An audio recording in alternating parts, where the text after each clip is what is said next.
الحمد لله نحمده ونستعينه ونستغفره ونؤمن به ونتوكل عليه ونعوذ بالله من شرور أنفسنا ومن سيئات أعمالنا من يهده الله فلا مضل له ومن يضلله فلا هادي له ونشهد أن لا إله إلا الله وحده لا شريك له ونشهد أن سيدنا وسندنا وحبيبنا ومولانا محمدا عبده ورسوله صلى الله تعالى على خير خلقه محمد وعلى آله وأصحابه وسلم أما بعد فأعوذ بالله من الشيطان الرجيم بسم الله الرحمن الرحيم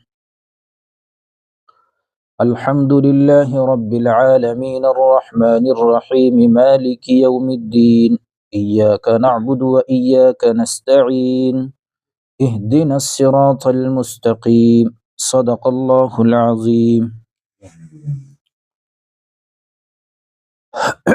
حدیث قدسی کے اندر آتا ہے، حدیث قدسی کہتے ہیں کہ الفاظ تو اللہ کے نبی کے ہوتے ہیں، لیکن وہ بات اللہ تبارک و تعالی بغیر کسی فرشتے کے ڈائریکٹ نبی کے دل میں ڈال دیتا ہے، تو اس لیے نبی کہتا ہے کہ اللہ تعالیٰ نے فرمایا، تو وہ حدیث قدسی ہوتی ہے۔ تو حدیث قدسی کے اندر ہے کہ میں نے یہ جو سورہ فاتحہ ہے اس کو اپنے اور اپنے بندے کے درمیان آدھا آدھا تقسیم کر لیا ہے۔ اللہ تعالیٰ فرماتا ہے جب بندہ کہتا ہے الحمدللہ رب العالمین، تو اللہ تبارک و تعالیٰ اس کو جواب دیتا ہے حمیدنی عبدی، میرے بندے نے میری حمد بیان کی۔ جب ہم نماز میں سورہ فاتحہ پڑھتے ہیں تو جب الحمدللہ رب العالمین کہتے ہیں، اللہ کی طرف سے یہ جواب آتا ہے اگرچہ ہم اس کو نہ سن رہے ہوں۔ پھر جب بندہ کہتا ہے الرحمن الرحیم، تو اللہ تبارک و تعالیٰ فرماتا ہے اثنا علی عبدی، میرے بندے نے میری ثنا بیان کی۔ حمد، ثنا اور اسی طرح مدح کے بارے میں بات آ چکی ہے پہلے ہی۔ جب بندہ کہتا ہے مالک یوم الدین، تو اللہ تبارک و تعالیٰ جواب دیتے ہیں مجدنی عبدی، میرے بندے نے میری بزرگی بیان کی۔ اور جب بندہ کہتا ہے ایاک نعبد و ایاک نستعین، تو اللہ تبارک و تعالیٰ فرماتے ہیں ھذا بینی و بین عبدی، یہ میرے اور میرے بندے کے درمیان ہے، یعنی آدھی تو میرے لیے ہے اور آدھی میرے بندے کے لیے ہے۔ وَلِعَبْدِي مَا سَأَلَ، اور جو بندے نے مانگا وہ اسے ملے گا، یعنی ایاک نعبد، ہم تیری ہی عبادت کرتے ہیں، یہ تو میرے لیے ہے، اللہ تبارک و تعالیٰ فرماتے ہیں وَإِيَّاكَ نَسْتَعِينُ، اور تجھ ہی سے مدد مانگتے ہیں، یہ بندے کے لیے ہے۔ جب بندہ کہتا ہے اہدنا الصراط المستقیم، اور پوری آخر صورت تک جب وہ کہتا ہے تو اللہ تبارک و تعالیٰ فرماتے ہیں کہ یہ صرف میرے بندے کے لیے ہے، وَلِعَبْدِي مَا سَأَلَ، اور جو میرا بندہ مانگے گا اسے ملے گا۔ یعنی اس کے اندر اللہ تبارک و تعالیٰ سے دعا کی گئی ہے، اور جو یہ اہدنا الصراط المستقیم ہے یہ پوری صورت کی جان ہے، کیونکہ سورت کے اندر شروع میں اللہ کی تعریف ہے، اس کی بزرگی، اس کی رحمت کو بیان کیا گیا ہے، اور پھر عبادت کو اور مدد کو، لیکن یہ جو یہاں پر صراط مستقیم کو مانگا گیا ہے یہ خاص طور پر بندے ہی کے لیے ہے، اور یہی اصل ہے۔ کیوں؟ اس لیے کہ ہدایت کے سبھی محتاج ہیں۔ اگر ہدایت کے معنی ہم نہیں سمجھیں گے تو ہمارے ذہن میں کچھ اشکالات رہیں گے، مثال کے طور پر کہ جی یہ تو سارے ہی بندے پڑھتے ہیں، علماء بھی پڑھتے ہیں، اولیاء نے پڑھی، انبیاء نے پڑھی، سارے کے سارے ہدایت مانگ رہے ہیں، وہ تو ہدایت یافتہ تھے، تو پھر ہدایت مانگنے کا کیا مطلب ہے بار بار؟ تو آج اسی کی بات ہوگی۔ ہدایت کی 3 قسمیں ہیں، اس کو اگر ہم اچھی طرح سمجھ لیں گے تو کبھی بھی ہمیں اشکال پیدا نہیں ہوگا کہ ہدایت سے مراد کیا ہے۔ جتنی بھی کائنات ہے اس کے اندر کچھ تو ایسی چیزیں ہیں کہ جو غیر ذوی العقول ہیں، مطلب یہ ہے کہ جن کے اندر عقل و شعور نہیں ہے۔ عقل و شعور ہمارے اعتبار سے نہیں ہے، ورنہ تو ہر چیز کے اندر احساس ہے کچھ نہ کچھ، اور یہ کب اللہ تعالیٰ نے بیان کیا؟ آپ سے تقریباً 1500 سال پہلے، اور سائنس آج اس کو مان رہی ہے۔ کہ ہاں ہر چیز کے اندر ایک احساس ہوتا ہے، ایک حیات ہوتی ہے، ایک زندگی ہوتی ہے. یعنی چاہے ہم دیکھ رہے ہوں کہ اس پیڑ پودے کے اندر کوئی حیات کوئی زندگی نہیں، لیکن ان کے اندر ہوتی ہے. وہ جتنی جس کے اندر عقل و شعور اور حیات زندگی ہوتی ہے اتنا ہی وہ شریعت کا مکلف ہوتا ہے. تو یہ جو چیزیں ہیں، پیڑ پودے ہیں، پتھر پہاڑ دریا، جتنی بھی چیزیں ہمارے اعتبار سے ان کے اندر کوئی زندگی نہیں، جبکہ ہے تو ان کے اندر زندگی، لیکن ہم دیکھتے کوئی زندگی نہیں ہے. تو اسی لیے ان کو شریعت کا مکلف بھی نہیں بنایا گیا، اور جن کے اندر عقل و شعور ہے ان کو شریعت کا مکلف بنایا گیا، یعنی دین پر عمل کرنا ہے، ان سے پوچھ گچھ ہوگی، حساب کتاب ہوگا. جیسا کہ اللہ نے فرمایا وَمَا خَلَقْتُ الْجِنَّ وَالْإِنسَ إِلَّا لِيَعْبُدُونَ، میں نے انسان اور جنات کو صرف اپنی عبادت کے لیے پیدا کیا ہے. کیوں؟ ان کے اندر پوری عقل و شعور ہے، تو اس لیے ان کو مکلف بنایا گیا. تو ہدایت جو اللہ تبارک و تعالی نے بیان کیا ہے، ہر مخلوق کو ہدایت دی گئی ہے، لیکن وہ کس کو کس درجے کی ہے وہ الگ بات ہے. جیسا کہ قرآن کے اندر ہے وَإِن مِّن شَيْءٍ إِلَّا يُسَبِّحُ بِحَمْدِهِ وَلَٰكِن لَّا تَفْقَهُونَ تَسْبِيحَهُمْ، کہ کوئی بھی چیز ایسی نہیں ہے جو اللہ کی تعریف کے ساتھ تسبیح بیان نہ کر رہی ہو، لیکن تم اس کی تسبیح کو نہیں سمجھتے. یعنی اللہ تبارک و تعالیٰ کی ہر چیز تسبیح بیان کر رہی ہے، ہر ایک پاکی بیان کر رہی ہے. تو جب اس کے اندر حیات ہے تبھی تو پاکی بیان کر رہی ہے، جب اس کے اندر احساس اور زندگی ہے تبھی تو پاکی بیان کر رہی ہے. لیکن ہمیں وہ احساس نہیں ہوتا، ہمیں وہ نظر نہیں آتی، اللہ نے خود ہی بیان کر دیا، تم نہیں سمجھتے ان کی تسبیح کو. ایک جگہ اللہ تعالیٰ نے فرمایا کل قد علم صلاتہ وتسبیحہ، یعنی ہر مخلوق اپنی تسبیح اور نماز جانتی ہے کیسے کرنی ہے اس کو، لیکن ہم نہیں سمجھتے اس کو. تو اس سے یہ پتا چلا کہ اللہ تبارک و تعالیٰ نے سب کے اندر حیات اور زندگی رکھی ہے. تو پہلی بات تو یہ ہو گئی. پھر اللہ تعالیٰ نے فرمایا اعطى كل شيء خلقه ثم هدى، کہ ہم نے تمام مخلوق کو اس کی خلقت عطا فرمائی، پیدائش دی، اس کو پیدا کیا، پھر اس کو ہدایت دی، یعنی اس کے مناسب اسے راستہ بتا دیا تجھے ایسے کام کرنا ہے.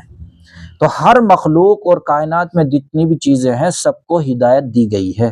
تو اس معنی کر تو سبھی شامل ہے اس کے اندر ہدایت کے اندر، کہ اللہ تعالیٰ نے مثال کے طور پر جانور بنائے ہیں. اب جانور پیدا ہونے کے بعد میں خود اپنا روزی تلاش کرتا ہے، خود کام کرتا ہے، تو اس کو ہدایت دی، اللہ نے راستہ دکھایا کہ تجھے ایسے کرنا ہے. بلکہ ایک جگہ تو قرآن کے اندر یہ ہے کہ تمہیں تمہاری ماؤں کے پیٹ سے ہم نے اس حال میں پیدا کیا، تم کچھ نہیں جانتے تھے، لیکن تمہارے علاوہ جتنی مخلوق ہے اس کو سکھا کر بھیجا ہے سب. مثال کے طور پر کوئی پرندہ ہے یا کوئی بھی چیزیں ہے وہ خود بخود ہی اڑنے لگتا ہے. بہت سے ایسے جانور ہیں کہ وہ پیدا ہوتے ہی تیرنے لگتے ہیں، بہت سے پیدا ہوتے ہی چلنے لگتے ہیں. تو اللہ تبارک و تعالیٰ نے ان کے حساب سے ان کو ہدایت راستہ دکھایا، علم عطا کیا ہے. یہ ایک انسان ہے کہ جو علم حاصل کرتا ہے. تو اس طرح تو یہ سارے کے ساری جتنی بھی کائنات اس ہدایت میں تو ساری شامل ہو گئی. ایک دوسری ہدایت ہوتی ہے کہ جو صرف ذویل عقول کے لیے ہے، یعنی جن کو اللہ تعالیٰ نے عقل و شعور عطا کیا ہے، وہ کیا ہے؟ انسان اور جنات ہیں. اس کے بارے میں اللہ تعالیٰ نے کہیں تو فرمایا انا ہدیناہ السبیل اما شاکرا و اما کفورا، کہ ہم نے دونوں راستے بنا دیے ہیں، چاہے شکر گزار بن جاؤ یا ناشکرے بن جاؤ، یعنی چاہے سیدھے راستے پر آ جاؤ یا غلط راستے پر. اللہ نے دونوں راستے دکھا کر بتا کر اختیار انسان کو دے دیا ہے کہ اب تجھے دیکھ کر اس پر چلنا ہے. اپنے اختیار سے کچھ کو توفیق ہو جاتی ہے، کچھ نہیں چل پاتے ہیں. اسی طرح ایک جگہ فرمایا وَهَدَيْنَاهُ النَّجْدَيْنِ، اور ہم نے دونوں راستوں کی ہدایت کر دی، راستہ دکھا دیا. تو یہ جو دوسرے نمبر کی ہدایت ہے یہ صرف انسانوں کے لیے اور جناتوں کے لیے ہے جن کے پاس عقل و شعور ہے. لیکن ایک ہدایت اور ہے جس کو اللہ تعالیٰ نے یہاں بیان کیا ہے اہدنا الصراط المستقیم، کہ اے اللہ تو ہمیں سیدھے راستہ دکھا، سیدھے راستے پر چلا. یہ جو سیدھا راستہ ہے یہ صرف مومنین متقین کے لیے ہے. یعنی یہ جو ہم یہاں مانگ رہے ہیں، نماز تو وہی پڑھے گا جو مکلف ہوگا، جو مومن مسلمان ہوگا، تو وہی مانگ رہا ہے یہاں. اب اس ہدایت کی کوئی بھی حد نہیں ہے. یہ جو ہدایت ہے اس کی کوئی حد نہیں ہے. کتنا ہی بڑا آدمی ہو، ولی ہو، نبی ہو، کتنا ہی بڑا پیغمبر ہو، سب کو اس ہدایت کی ضرورت ہے. کیوں؟ اس لیے کہ اس ہدایت کا کوئی کنارہ نہیں، کوئی درجہ نہیں ہے کہ یہاں جا کر رک گئی ہے. اس لیے نبی بھی مانگتے تھے اللہ ہمیں تو ہدایت عطا فرما. اور ہر نماز میں مانگی جاتی ہے، تو اس کے درجے بہت زیادہ ہیں، کتنے ہی مانگتے چلے جاؤ درجے اس کے بڑھتے ہی چلے جاتے ہیں۔ تو یہ ہدایت مومنین اور متقین کے لیے ہے۔ جبھی اللہ کے نبی نے بھی دعا کی ہے، اللہم اہدنی وسددنی، اللہم انی اسألک الہدی والتقی والعفاف والغنی۔ یہ ساری جو ہدایت کی دعائیں ہیں اللہ کے نبی نے سکھائی ہیں، اللہ کے نبی خود اس میں شامل ہے مانگنے میں۔ تو یعنی اللہ تبارک و تعالیٰ نے اس ہدایت کے بارے میں کوئی درجہ باقی نہیں رکھا کہ ہاں جی بس یہاں تک یہ رہنی ہے۔ تو 3 ہدایت کی قسمیں ہو گئیں۔ اب جب ہمارے ذہن میں ہدایت کی یہ بات ہوگی تو پھر ہمیں کبھی اشکال نہیں ہوگا۔ مثال کے طور پہ کوئی کسی کو کہہ دیتا اللہ تعالیٰ تجھے ہدایت دے، تو بہت سے لوگ بگڑ بھی جاتے ہیں کہ بھائی ہدایت، ہم مسلمان نہیں ہیں، ہم مومن نہیں ہیں، ہمیں ہدایت نہیں ملی، تو کیسی بات کر رہا ہے کہ بھائی اللہ تعالیٰ تمہیں ہدایت دے دے۔ وہ ہدایت یہ مراد ہوتی ہے، اور ہدایت سے یہاں مراد توفیق ہے۔ سارے مسلمان ہیں لیکن مسجد میں سارے نہیں آ رہے ہیں۔ اگر ہدایت ملی ہوئی سب کیوں نہیں آ رہے ہیں؟ اللہ کا حکم ہے کہ نماز پڑھو، اقیم الصلاۃ، کیوں نہیں کر رہے وہ؟ اس لیے کہ ان کو یہ والی ہدایت یعنی توفیق نہیں ملی ہوئی ہے۔ تو اصل جو یہاں ہدایت کے معنی ہے وہ توفیق کے ہیں، اور توفیق کہتے ہیں کسی بھی کام کے لیے اسباب کا مہیا کر دینا۔ مثال کے طور پر اگر ہمیں نماز پڑھنی، اللہ تعالیٰ نے ہمیں پاک صاف کپڑے دے دیے، پانی دے دیا وضو کرنے کے لیے، مسجد دے دی، ایک جگہ دے دی، تندرستی دے دی، یہ سارے اسباب اللہ نے اکٹھے کر دیے تو ہم نے نماز پڑھ لی۔ تو اس کو کہتے ہیں توفیق، یعنی اسباب کو مہیا کر دینا، تو انسان اس پر پھر عمل کر لیتا ہے۔ تو یہاں جو ہدایت سے مراد ہے وہ توفیق مراد ہے۔ تو اللہ تبارک و تعالیٰ نے یہاں فرمایا کہ یہ جو بندہ میرا مجھ سے مانگتا ہے یہ صرف بندے کے لیے ہی ہے، اور جو بندہ مانگے گا اس کو ملے گا۔ تو ہدایت کی ضرورت سب کو ہے، اس سے یہ پتہ چلا۔ اچھا، ایک چیز یہ ہے کہ یہاں اللہ تبارک و تعالیٰ نے اہدنا الصراط المستقیم، یا اللہ ہمیں تو صراط مستقیم پر چلا یا دکھا سیدھا راستہ، ہمیں یعنی جمع کا صیغہ استعمال کیا، جبکہ انسان پڑھتا اکیلا پڑھتا ہے۔ تو اس سے یہ پتہ چلتا ہے کہ ہم اللہ تعالیٰ نے جو صیغہ استعمال کیا ساری انسانیت کو اور سب لوگوں کو اس میں شامل کر لیا، کہ جب انسان یہ دعا مانگے تو وہ سب کو لے کر مانگے کہ اللہ ہم سب کو ہدایت عطا فرما دو۔ اہدنا الصراط المستقیم، اے اللہ ہمیں سیدھے راستے پر چلا۔ صراط الذین انعمت علیہم، اب وہ سیدھا راستہ ہے کیا، اس کو بھی اللہ نے بیان کر دیا کہ سیدھا راستہ یہ ہے، اور جو آگے آ رہا ہے جن لوگوں کا وہ راستہ ہے وہ ہم بیان کر رہے ہیں تمہارے سامنے، اس پر چلو تمہیں ہدایت مل جائے گی۔ وہ کیا ہے؟ یعنی ان لوگوں کا راستہ جن پر تو نے انعام کیا، جن پر اللہ نے انعام کیا، وہ جو راستے پر چلے وہ ہے صراط مستقیم، بس وہ ہے سیدھا راستہ۔ اب ہمیں ان لوگوں کے پیچھے چلنا ہے۔ اب یہاں تو اللہ نے بیان نہیں کیا کہ انعام کس پر کیا، انعام یافتہ کون ہے۔ دوسری جگہ اللہ نے بیان کیا انعم اللہ علیہم من النبیین والصدیقین والشہداء والصالحین، کہ وہ جو انعام یافتہ لوگ ہیں کہ جن کو ہم مانگ رہے ہیں اللہ ان کا راستے پہ چلا، کہ جن پر تو نے انعام کیا وہ یہ ہے انبیاء، صدیقین، شہداء اور صالحین۔ یعنی ان 4 گروہ کے راستے پر چلنا ہے، انبیاء کے راستے پر چلنا ہے۔ اللہ تعالیٰ نے خود فرمایا ایک جگہ قل ان کنتم تحبون اللہ فاتبعونی، کہ اگر تم اللہ سے محبت کا دعویٰ کرتے ہو تو میرے پیچھے چلو، میری اتباع کرو اور میرے نقش قدم پر چلو۔ وہ انبیاء آ گئے۔ اسی طرح صدیقین ہیں۔ انبیاء کے بعد جو سب سے زیادہ اعلیٰ لوگ ہوتے ہیں روحانیت میں، ان کی ظاہر باطن سورا ہوا ہوتا ہے، ان کو صدیق کہتے ہیں۔ اسی طرح شہداء جو اپنی جان اللہ کی راہ میں دیتے ہیں یا اللہ کے لیے دے دیتے ہیں، وہ شہداء ہیں۔ صالحین جو پوری شریعت پر اتباع کرتے ہیں، پوری شریعت پر چلتے ہیں، ان کو صالحین نیک کہہ دیتے ہیں۔ تو اس سے یہ ہمارا ایک غلط فہمی بھی دور ہو جاتی ہے۔ بہت سے لوگ اپنے آپ کو نیک سمجھنے لگتے ہیں، جبکہ اللہ تبارک و تعالیٰ کے نزدیک نیک کون ہے؟ یا ایھا الذین آمنوا ادخلوا فی السلم کافہ، اے ایمان والو دین میں، اسلام میں پورے داخل ہو جاؤ۔ بس اس آیت کو دیکھ لو، پتہ چل جائے گا ہم کتنے نیک ہیں۔ یعنی پورے کے پورے اسلام میں داخل ہو جاؤ۔ جو دین پر حتی الامکان کوشش کر رہا ہے، پورا چل رہا ہے، وہی ہے نیک، ورنہ تو نیک کہلانے کے قابل نہیں ہے۔ اللہ تعالیٰ نے خود فرمایا ایک جگہ فَلَا تُزَكُّوا أَنفُسَكُمْ هُوَ أَعْلَمُ بِمَنِ اتَّقَىٰ، اپنے آپ کو پاک مت سمجھو، اپنے آپ کی پاکی بیان مت کرو، میں تو ایسا ہوں ویسا ہوں، ڈبل پیسہ ہوں۔ یعنی بہت سے لوگ کہتے ہیں جی میں تو تہجد بھی پڑھ رہا ہوں، میں تو اشراق بھی پڑھتا ہوں، اپنے آپ کو سمجھتے۔ اللہ کہہ رہے ہیں پاکی بیان مت کرو، ہمیں معلوم ہے کون متقی ہے، یہ تو ہم جانتے ہیں، اور اللہ کے نبی نے ارشاد فرمایا 3 مرتبہ اشارہ کر کے دل کی طرف کہ تقوی یہاں ہوتا ہے، یہاں، یعنی دل میں۔ کسی کے چہرے سے آپ نہیں پہچان سکتے یہ متقی پرہیزگار ہے، چہرہ مورا کتنا ہی اچھا بنا رکھا ہو اور کرتوت اس کی عجیب ہی غریب ہو، کام کچھ اور ہی کر رہا ہو۔ تو اس لیے اعمال سے پتہ چلتا ہے اور دل کے اندر تقوی ہوتا ہے۔ تو نہ تو کسی کو اپنے آپ کو متقی پرہیزگار ظاہر کرنے کی ضرورت ہے اور نہ اپنا آپ کو سمجھنے کی ضرورت ہے، یہ ساری خلی تو قیامت کے دن کھل جائے گی، کون نیک تھا کون بد تھا۔ اس لیے بس عمل کرتے رہنے کی ضرورت ہے، اللہ تبارک و تعالیٰ سے ہر چیز میں ہدایت مانگنے کی ضرورت ہے۔ اب یہاں ایک اشکال یہ ہو جاتا ہے کہ اللہ کے نبی کو اللہ تعالیٰ نے فرمایا تھا اِنَّكَ لَا تَهْدِي مَنْ أَحْبَبْتَ، یعنی تم جس کو چاہو ہدایت نہیں دے سکتے۔ تو اس سے یہی پتہ چلتا یہ والی جو ہدایت ہے توفیق والی، وہ اللہ کے علاوہ کوئی نہیں دے سکتا۔ جبکہ حضرت اللہ کے نبی نے اپنے چچا ابو طالب کو کتنی کوشش کی کہ وہ ایمان میں داخل ہو جائیں، لیکن داخل نہیں ہوئے۔ انہی کے بارے میں آیت نازل ہوئی کہ آپ ان کو ہدایت نہیں دے سکتے۔ کیا مطلب؟ یعنی کہ آپ اسلام کی توفیق نہیں دے سکتے۔ تو یعنی کسی نبی ولی کسی کے ہاتھ میں یہ نہیں ہے، لیکن اللہ نے خود قرآن میں اللہ کے نبی کے بارے میں فرمایا وَإِنَّكَ لَتَهْدِي إِلَىٰ صِرَاطٍ مُسْتَقِيمٍ، کہ آپ سیدھے راستے کی طرف راہ دیتے ہیں۔ تو پتہ کیا چلا؟ یہ دوسرے نمبر کی ہدایت ہے جو اللہ نے نبیوں کو بھیجا ہے، کتابیں اتاری ہیں اور یہ سارے واعظ و نصیحت اور تقریروں کا سلسلہ ہے، یہ صرف راستہ دکھانے کا ہے، توفیق دینے کا نہیں ہے۔ اب کتنے لوگ یہاں بیٹھے ہیں ہم اور سارے سن رہے ہیں، ساری باتیں صحیح آ رہی ہیں، لیکن ہر کسی کو عمل کی توفیق نہیں ہوتی، سب توفیق نہیں، سب عمل نہیں کرتے۔ تو اس سے یہ پتہ چلا یہ راستہ دکھانا ہے صرف، لیکن اصل جو توفیق دینا ہے عمل کی وہ اللہ ہی کے ہاتھ میں ہے۔ تو ہدایت کی بات پوری کلیئر ہو گئی نا، اب تو سمجھ جائیں گے نا ہدایت سے کیا مراد ہے۔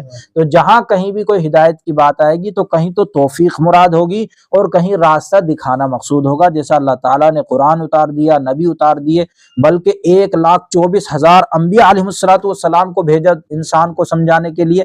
تو یہ صرف دوسرے درجے کی ہدایت ہے کہ تم ان کو سامنے بتاؤ جا کے، اب یہ ان کے اختیار میں قبول کرے نہ کرے، اور یہ ہماری توفیق کے اوپر ہم کس کو توفیق دیں گے اور کس کو نہیں دیں گے۔ اللہ تبارک و تعالی ان تمام باتوں پر یقین نصیب فرمائے۔ دعا کر لیجیے۔ الحمدللہ رب العالمین، اللہم صلی وسلم وبارک علی سیدنا محمد وبارک وسلم۔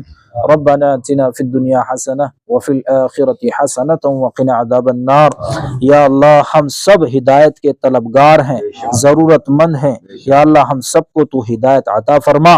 یا اللہ قیامت تک یا اللہ ہمیں ہدایت پر جمع رہنے کی توفیق عطا فرما، ہماری نسلوں کو جمع رہنے کی توفیق عطا فرما۔ یا اللہ ایسا نہ ہو کہ قیامت میں ہم شرمندہ ہوں، یا اللہ ہماری تمام نسلوں کو ایمان پر قائم و دائم فرما۔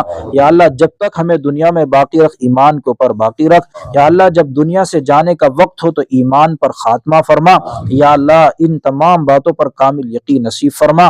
یا اللہ اس تفسیری سلسلے کو قیامت تک جاری اور ساری فرما، اس کے ذریعے سے پورے عالم میں ہدایت کو عام فرما، گمراہی کو ختم فرما، اسلام اور مسلمانوں کو غلبہ عطا فرما، اسلام کو حق کو غلبہ عطا فرما، اسلام کا بول بالا فرما، باطل کا منہ کالا فرما، خاص طور پر اس بستی کے اندر امن و امان قائم فرما۔ یا اللہ ہدایت کو عام فرما، گمراہی کو ختم فرما، جہالت کو ختم فرما، علم کو یا اللہ تو سازگار فرما اور علم کی ہوائیں چلا دے۔ یا اللہ گمراہی کو ختم فرما دے۔ یا اللہ بچے کے اندر یا اللہ دین کی شریعت کی محبت پیدا فرما، بچے کے اندر دینداری پیدا فرما، ہمارے گھروں کے اندر دینداری پیدا فرما۔ یا اللہ ہمارے مال و اسباب میں خیر و برکت عطا فرما، اس قرآن کی برکت سے تمام بیماروں کو شفاء کلی عطا فرما، جو مقروض ہیں ان کے قرض کی ادائیگی کے فیصلے فرما، جو ناحق مقدمات میں پھنسے ہوئے ہیں ان کو باعزت بری فرما، جو جیلوں میں بند ہیں ان کو رہائی عطا فرما۔